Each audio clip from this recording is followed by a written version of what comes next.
Hi, my name is Iovanka Todt, and I'm a volunteer here on the USS Midway Museum in the Airwing. I have a lot of field experience working with tools and repairing things. I also have this engineering degree that I can put to good use.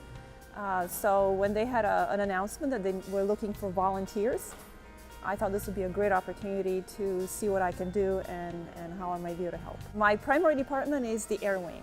Here I help restore aircraft. I discovered that that's a new passion of mine, and it is a wonderful thing to do.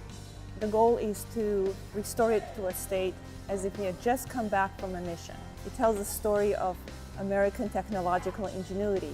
It tells the story of the very people who were inside the aircraft. It speaks about their courage, their honor, and their sacrifice. And that's a privilege. Most of the time in the Airwing, I'm inside the aircraft. I don't talk too much to the visitors, but we do offer behind-the-scenes tours, and that gives us an opportunity to talk more about the aircraft.